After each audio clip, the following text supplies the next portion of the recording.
Salut tout le monde, les amis. C'est Mozart au micro. Deuxièmement, c'est donc une intervention importante. Ça fait déjà 2 jours de suite que je l'enregistre la nuit.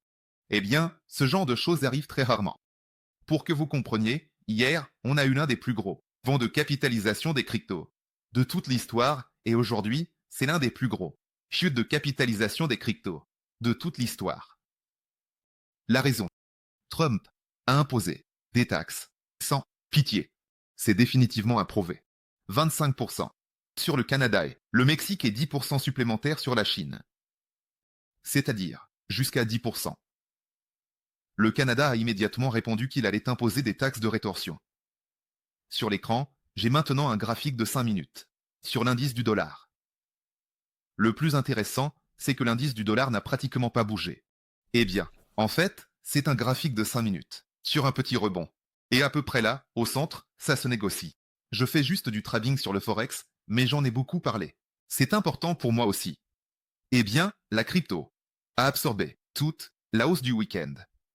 Pas toutes les cryptos. Il y a des cryptos qui sont plus ou moins solides, que Trump a déclaré en réserve nationale. Le même Ripple, Cardano. Ces cryptos-là, elles ne l'ont pas absorbé. Pour l'instant, ça a bien monté. Ça a très bien monté.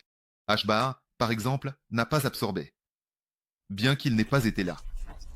Mais ce qui se passe aujourd'hui, sur les marchés avec ces taxes, son poste suivant No Crime in Casino, c'est-à-dire ne pleure pas, casino.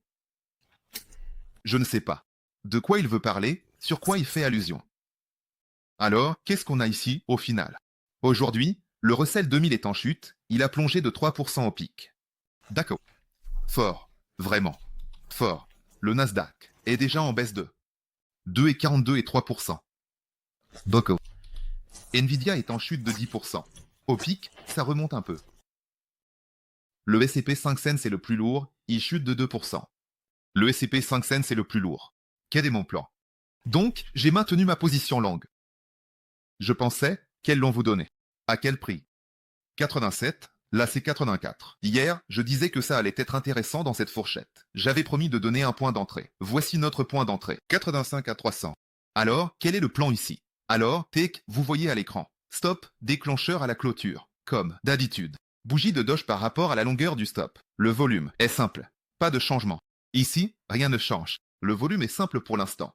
Si besoin, j'ajouterai un double en dessous. Tout comme d'habitude. En gros, vous pouvez penser ce que vous voulez à ce sujet. En fait, regardez juste ce que ça va donner au final. Pour l'instant, c'est comme ça. À quoi ça ressemble sur le graphique? Je ne sais pas comment la journée va se terminer aujourd'hui. Il reste 3h30 avant la fermeture de la bougie quotidienne. Eh bien, presque une pleine. Bougie de 4 heures. Si ça se ferme comme ça ou en dessous du point d'entrée, ce sera pas terrible. Ce ne sera pas terrible, alors. Eh bien. Mince. C'est compliqué d'analyser, étant donné qu'on est coincé entre une combinaison de moyennes mobiles de 30, 50 et 100, en haut et 200 en bas. Un mouvement très fort. Donc, on peut dire avec certitude qu'on va aller à la hauteur de cette fausse cassure vers le bas. On peut y aller. On peut tester ce creux et y aller. Au final, là-bas vers 76, quelque part autour de 75, 74. Ça peut arriver. Si la journée se termine comme ça ou en dessous, ce sera une absorption totale. Si on achète quelque part, un peu plus haut, eh bien, on ne va pas se fermer comme ça. C'est pas bon, comme ça se présente en ce moment. Quelque part, au moins dans la zone, je ne sais pas, disons 88 au minimum. Il vaut mieux se fermer au-dessus de 90, ce serait l'idéal. Ce serait vraiment le scénario idéal pour clôturer cette journée. Alors, les chances d'une reprise rapide seront là. Ça peut arriver. Peut-être. Comme nous l'avons tous compris, Trump est une personne très imprévisible et impulsive. Et il dit une chose. Aujourd'hui, demain il peut dire autre chose. C'était comme avec les droits de douane, c'était comme avec la crypto. Hier, il a mentionné la crypto dans les réserves de l'État. 7 mars. Il a une conférence de presse là-bas. Là-bas, il va aussi balancer quelque chose. On ne sait pas exactement ce que cette réserve d'État pourrait apporter comme éclairage. On ne sait pas encore comment nous allons procéder, compte tenu des obligations qui ont déjà été imposées toute cette semaine. Quel élan on va prendre cette semaine? Ou on va rester à naviguer dans cette zone, à peu près dans cette fourchette? On va rester comme ça. Pour l'instant, c'est flou. On va voir, au moins, comment se clôture la bougie quotidienne d'aujourd'hui. Mais, qu'est-ce qu'il y a ici? FIC 4. par le Bitcoin. Ça a l'air pas terrible encore une fois, c'est-à-dire qu'on a travaillé ce triple top, j'ai pris mes bénéfices. Dessus, vous le savez tous. Maintenant, nous avons effectivement complètement absorbé toute cette croissance, et si nous clôturons la journée en dessous de la barre, voici 85-84 900. Quelque part ici, puis encore la même chose, cela ressemble à une fausse cassure. Et c'est la distance qui peut être parcourue en cas de scénario négatif, c'est-à-dire jusqu'aux marques là-bas. Mais l'objectif, selon la figure, est de 77. Si l'impulsion se maintient avec un peu de marge, on pourrait descendre jusqu'à 74 à 73. Ça pourrait arriver. Mais le marché va garder en tête que Trump a quand même promis quelque chose. Et peut-être qu'il le révélera, le 7. Donc, si on y va, ce ne sera probablement pas beaucoup plus bas. Yada.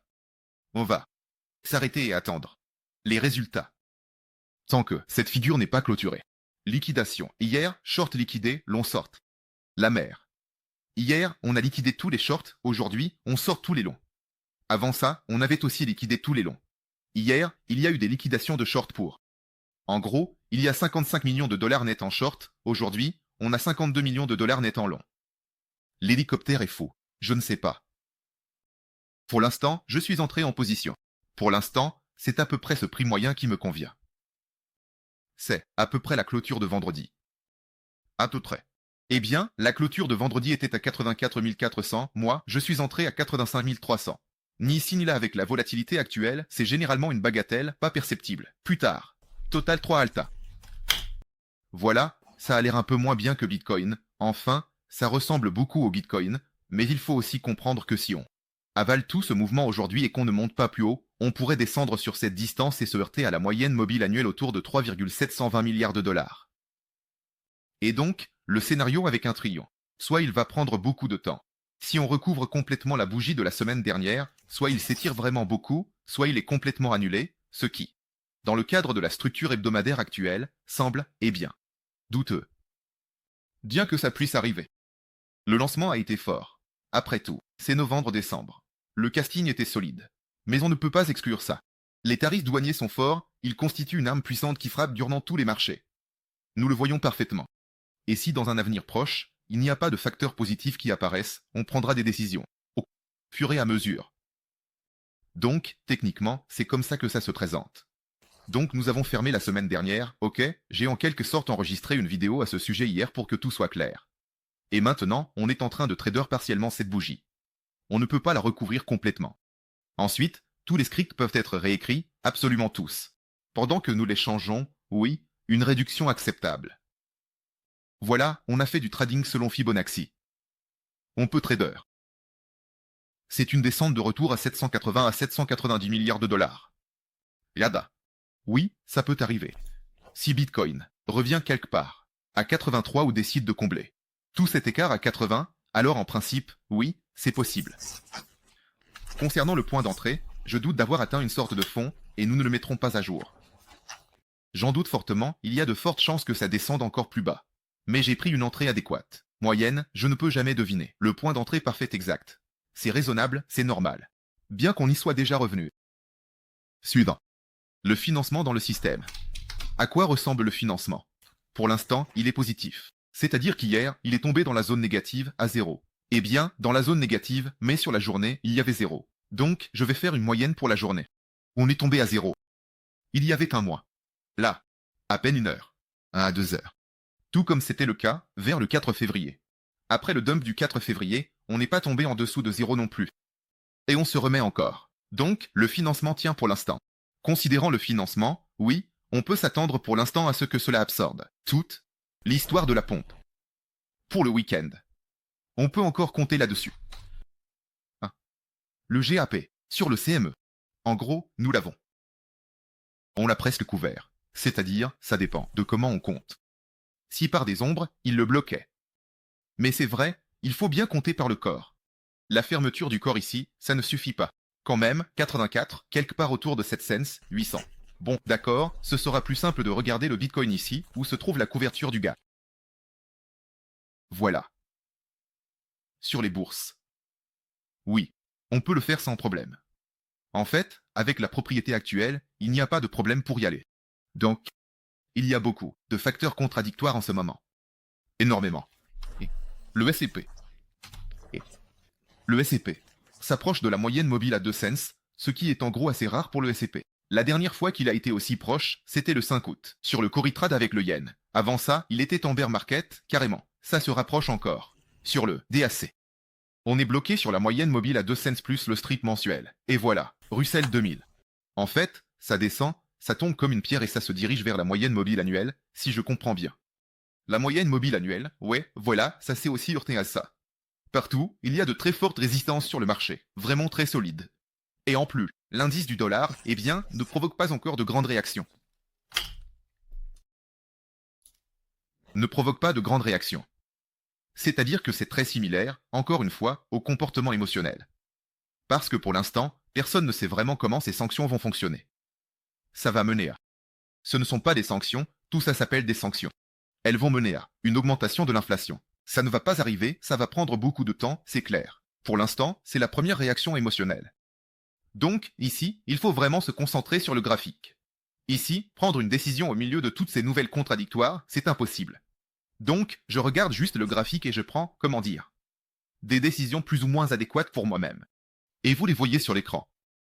Mais je vais vous le dire tout de suite et vous prévenir qu'avec la volatilité actuelle, tout ce que je fais en ce moment, je ne vous donne que du Bitcoin.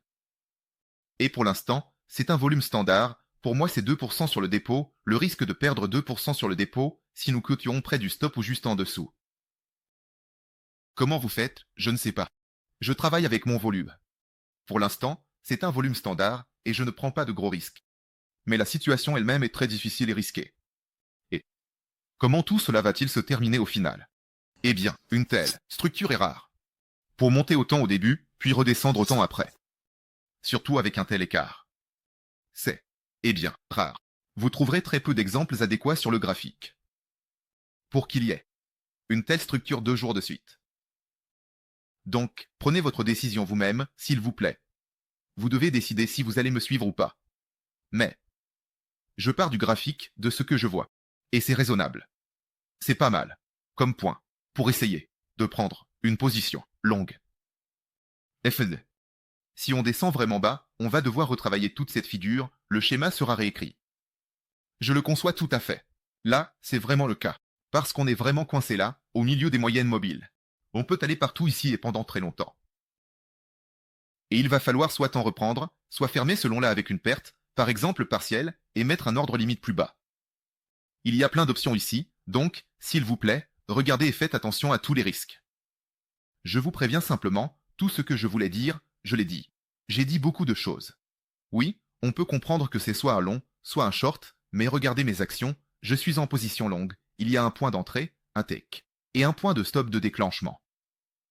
Je le répète, le stop de déclenchement, c'est la fermeture de la bougie quotidienne en dessous de la ligne rouge. Si elle se ferme en dessous, je sors avec une perte. Tout ce qu'elle fait, si elle touche, je ne pars pas avec une perte, elle peut toucher et rebondir. On va voir comment ça va se passer. Merci à tous pour votre attention. Je nous souhaite à tous bonne chance. On peut seulement souhaiter bonne chance à Astrampam. Bonne journée à tous.